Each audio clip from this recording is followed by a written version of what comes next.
Christmas morning arrived wrapped in silence. The streets were covered in fresh snow, glowing beneath the golden light of dawn. Most families were gathered around warm fireplaces, opening presents and sharing laughter, but Daniel Carter had already been awake for hours. A widowed single father, he worked 2 jobs just to give his 8-year-old daughter, Lily, a simple but happy life. Their tiny apartment held only a small Christmas tree with handmade paper ornaments, yet Lily never complained. She believed Christmas was about kindness, not expensive gifts. As Daniel and Lily drove to deliver homemade cookies to the local shelter, Lily suddenly pointed toward a bus stop. Sitting alone on the freezing bench was an elderly woman wrapped in a thin coat, shivering uncontrollably while clutching a worn leather handbag. Cars passed without slowing down. Daniel hesitated for only a second before pulling over. "Dad," Lily whispered, "she looks like Grandma would have." Daniel smiled softly and stepped out into the cold. The woman tried to insist she was fine, but her trembling hands told another story. Daniel offered her his heavy winter coat, while Lily handed over a small thermos of hot chocolate she had been saving for herself. The woman's tired eyes filled with tears. She introduced herself simply as Margaret and admitted that the taxi she had called never arrived. She had been trying to reach a nursing home across town where she volunteered every Christmas morning, but her phone battery had died, and she had no way to get there. Daniel immediately offered to drive her. As they traveled through the snowy streets, Margaret listened to Lily happily describe their Christmas traditions. Daniel apologized for the old car rattling with every bump, but Margaret smiled warmly and said it reminded her of happier days. When they reached the nursing home, several staff members rushed outside, clearly relieved to see her. Before entering, Margaret thanked Daniel and Lily repeatedly, then quietly asked for Daniel's phone number, saying she wished to repay his kindness someday. Daniel laughed gently and replied that kindness was never a debt. He believed the world became a better place only when people helped each other without expecting anything in return. Margaret simply nodded, her thoughtful expression suggesting those words had touched something deep inside her. Father and daughter continued their day, never imagining that this brief encounter would completely change their lives. 3 days later, Daniel received an unexpected phone call from an attorney asking him to visit an office downtown regarding an urgent personal matter. Certain it had to be some kind of mistake, Daniel almost ignored it, but curiosity finally persuaded him to go. Lily waited nervously after school while Daniel entered the elegant office, where he was shocked to find Margaret sitting comfortably beside the lawyer. She looked healthier, dressed elegantly, and greeted him with the same gentle smile. The attorney explained that Margaret was not simply a volunteer. She was the founder and majority owner of one of the largest charitable organizations in the state, a woman who had quietly donated millions to hospitals, shelters, and orphanages over the years. Every Christmas she intentionally traveled alone without security, hoping to see genuine kindness in strangers rather than rehearsed generosity shown to wealthy people. Most people had ignored her that morning.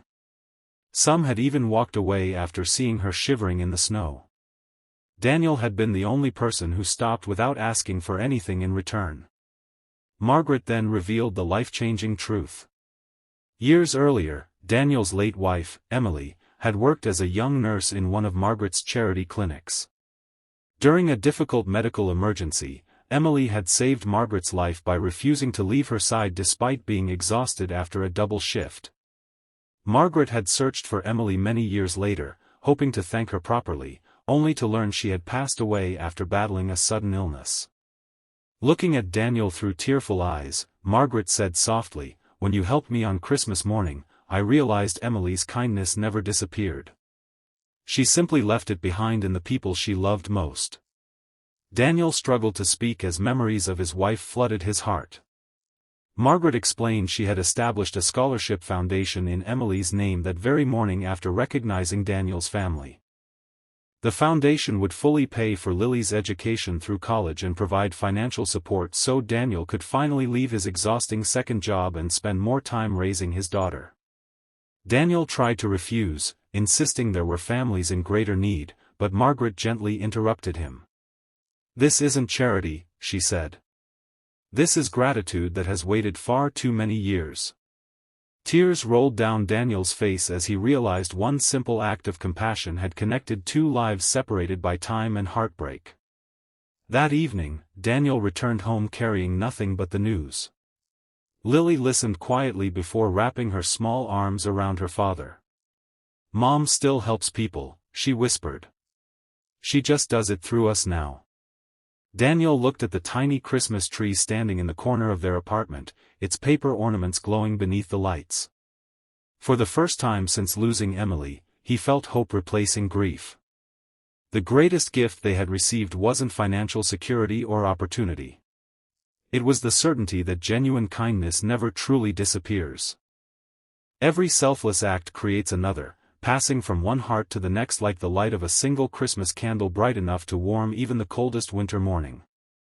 As snow continued to fall outside, Daniel understood that helping one lonely stranger had not changed only Margaret's Christmas, it had revealed that love, once given freely, has the remarkable power to return when it is needed most, often in ways no one could ever imagine. The months that followed felt like the beginning of a new life for Daniel and Lily. For the first time in years, Daniel no longer rushed from one exhausting job to another. Instead of leaving before sunrise and returning after Lily was asleep, he was there to help with homework, cook dinner, and laugh over board games on quiet evenings. Margaret kept her promise about the scholarship foundation, but she never treated the family as a charity case.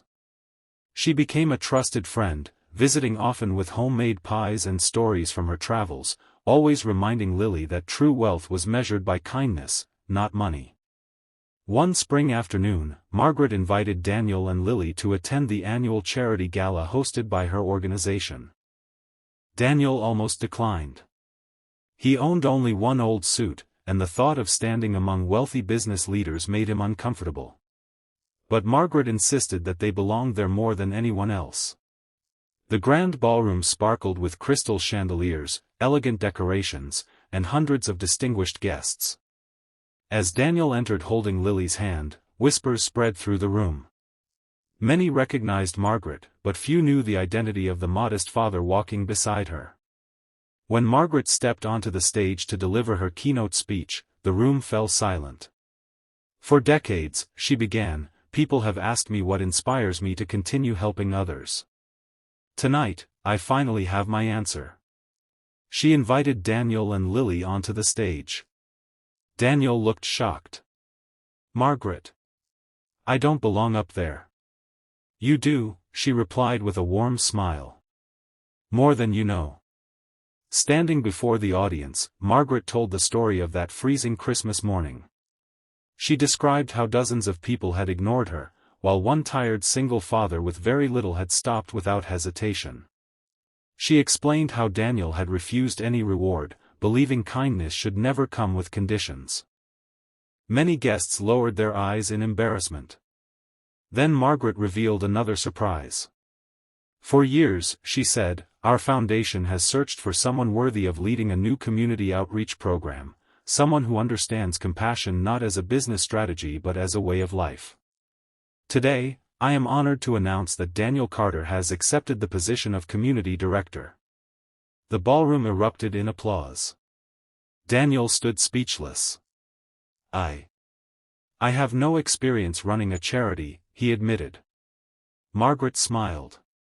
"Experience can be taught. Character cannot."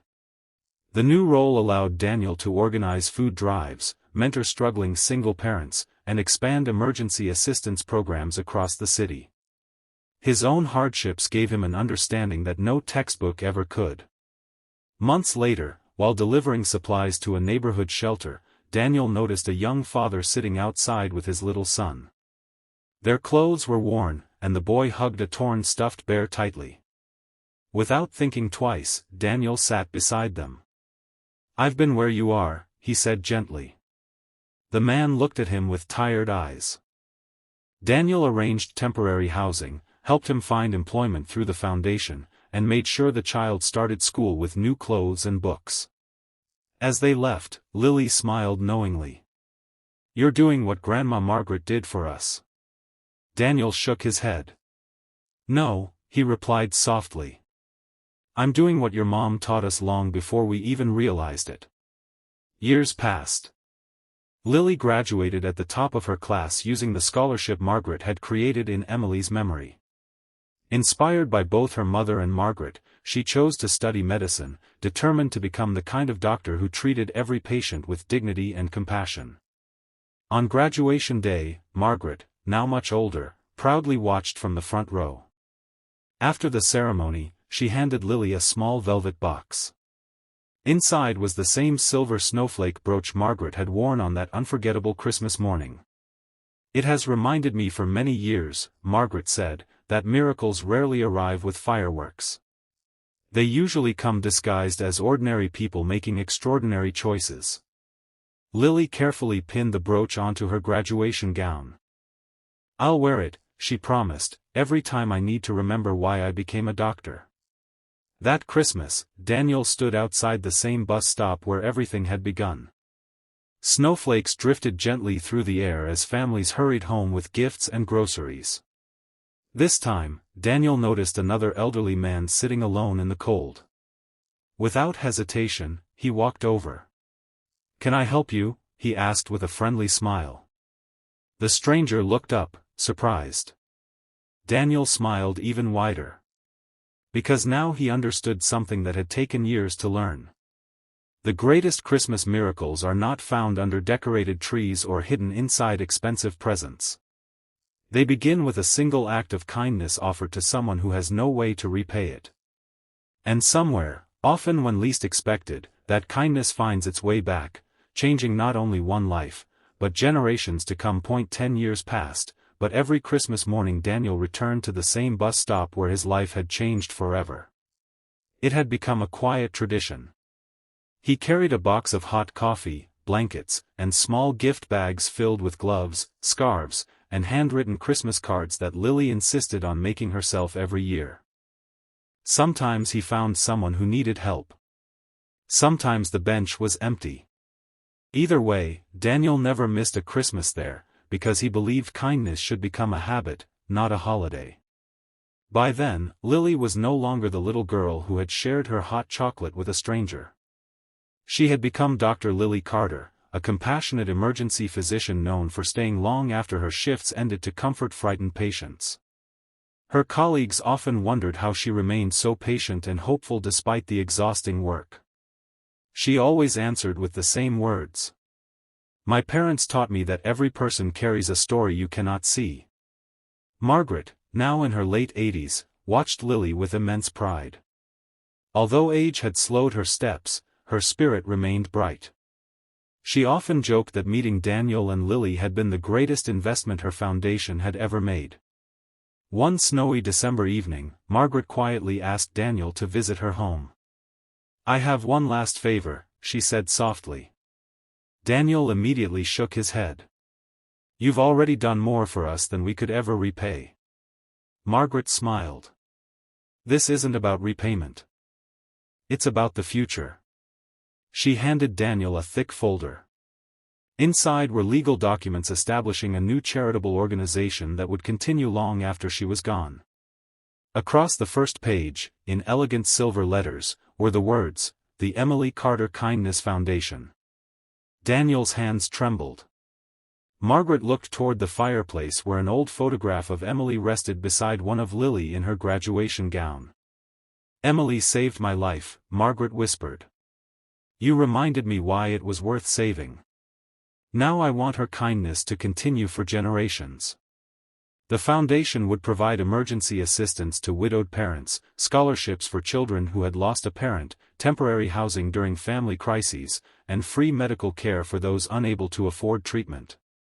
Margaret had appointed Daniel as chairman and Lily as the foundation's medical director. Neither of them could hold back their tears. Just a few weeks later, Margaret passed away peacefully in her sleep. Her funeral was unlike any Daniel had ever attended. Thousands of people came. Former shelter residents. Children whose education she had funded. Veterans. Teachers. Doctors. Single parents. Business leaders. Many had never met one another before, yet every person carried a story about how Margaret's kindness had changed their life. During the memorial service, Daniel stood before the crowd. "I once believed I helped Margaret on Christmas morning," he said, his voice unsteady. "But the truth is, she spent the rest of her life helping us understand what kindness truly means." The room fell completely silent. After the service, Lily quietly pinned Margaret's silver snowflake brooch onto a display beside Emily's photograph. Two remarkable women, connected by one simple act of compassion.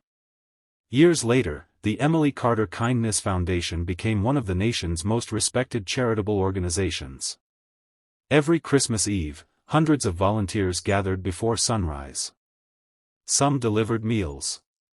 Others repaired homes. Doctors provided free medical clinics. Children handed out warm clothing. No one asked who deserved help. They simply helped. On the 20th anniversary of that unforgettable Christmas morning, Daniel stood once again at the familiar bus stop. His hair had turned gray. His face carried the gentle lines of a life well lived. Beside him stood Lily and her own young daughter, 6-year-old Emily, named after the grandmother she had never met. The little girl held a cup of hot chocolate in her tiny hands. Suddenly she noticed an elderly woman struggling with heavy grocery bags.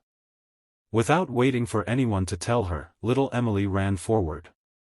"Would you like some help?" she asked with a bright smile. Daniel watched as the woman accepted the little girl's offer. For a moment, it felt as though time had come full circle. Lily looked at her father. "It started right here," she whispered. Daniel nodded. "No," he replied gently. "It started long before that, with one person choosing kindness over convenience." As snowflakes drifted softly from the sky, 3 generations of one family walked home together, their footprints stretching across the fresh white snow. The gifts they carried were small. But the legacy they carried was priceless. Because the greatest truth Daniel had ever learned was this: a single act of kindness may seem small in the moment, but its echoes can travel farther than anyone will ever know. It can heal broken hearts, open closed doors, inspire strangers, and create a future filled with hope. And every Christmas morning after that, whenever someone stopped to help a stranger without expecting anything in return, the spirit of Emily, Margaret, and Daniel's unforgettable story quietly lived on, proving that love is the only gift that grows larger every time it is given away.